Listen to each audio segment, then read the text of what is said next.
It's race day and I don't feel great. In fact, I feel like... Which shoe do I wear? Midspeed Sky? Vaporfly 2? Edio Pro?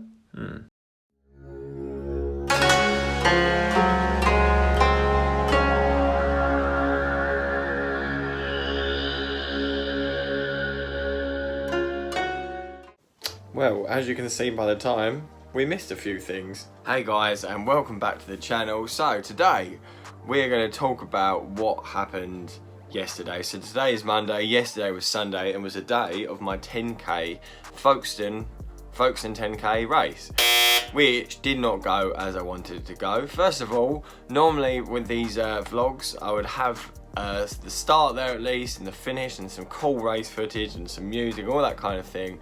Well, it wasn't going very well from the start of the day. We was rushing around, and then basically when we got there, we was almost late to start the wave. But I had the 3 kids with me and Charlie in the car as well. So I had to literally sprint it down to the start line, and I got there literally with like 1 second before 9 o'clock to start the wave. So it was literally sprint down, get to the start line, go.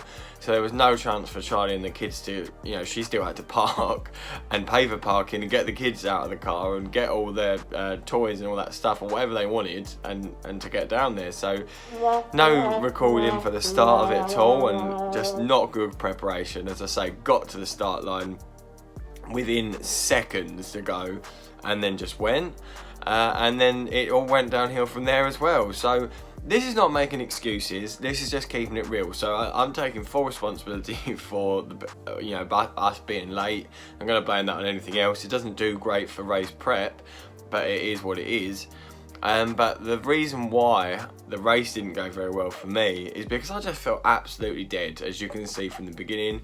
And if you're wondering why I'm saying I felt absolutely dead, it's because the day before I had my second COVID jab. So this is not me saying, oh, I didn't do very good just because of the jab, but I do think that had a huge impact on it. I just felt so achy, like all my chest and my shoulders and my back just really hurt. I felt tired and lethargic, and when I was running down to, it was about 1 kilometre to get to the start line, when I was running down to the start line, that knackered me, the 1 kilometre to get there. So I thought, how am I going to run at sort of 5:45 minute mile pace to try and get a PB today? I just knew it wasn't going to happen, but I still tried my best. So on the way out, you'll see, I think we actually had the wind behind us on the way out, but you didn't really feel it. So I didn't know that when we'd be coming back, the wind would be in front of us, because it didn't really feel like it was pushing me along.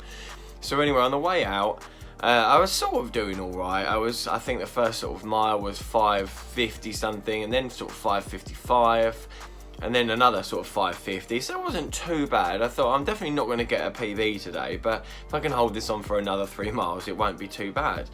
But then as we got to the halfway out point, and then obviously then we turn around and come all the way back again, absolutely fell off a cliff, absolutely dive bombed off a cliff. It was awful.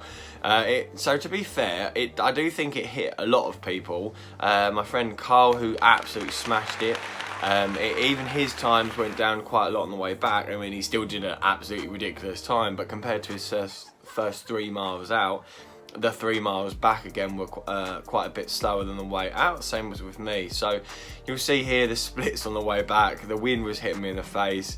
I was just feeling absolutely dead, and I just completely fell off a cliff and completely lost any sort of pacing strategy that I had. I ended up basically sort of going about 6:30 pace, I think, for like 1 mile, 6:20 odd for another, and I just could not find it in me to build up a little bit of speed to get to the finish. I ended up doing an average pace of 6 minutes and 10 seconds and an overall time of 38 minutes and 30 seconds, which I wasn't happy with at the time at all. This was well off of what I normally get. I mean, last week I did it in 37 minutes and 15 seconds, and my personal best is 36 minutes and a half. And I was hoping to, ideally this would have been a PB attempt again had I not had the jab and been rushing, all that kind of thing. So basically the purpose of this video is just to reflect, to basically show that it's not always about succeeding. You know, I share PBs, but I also share things when things don't go well. This isn't just blaming the jab either. Obviously, I think that has a huge effect on me. You can see here with my heart rate just was not under control at all. I did just feel tired and lethargic. If you see against my PB, where my heart rate was just well under control the whole way through, and this one I just felt exhausted from the start to finish.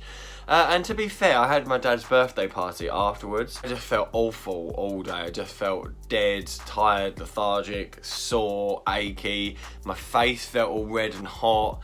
I just didn't feel too good. So, you know, looking back, I was actually then thinking, actually, 38.5 minutes is still not bad considering the state I felt like I was in. The fact I had to rush, all that kind of thing. So that was the second year in a row that I'd been late to that event.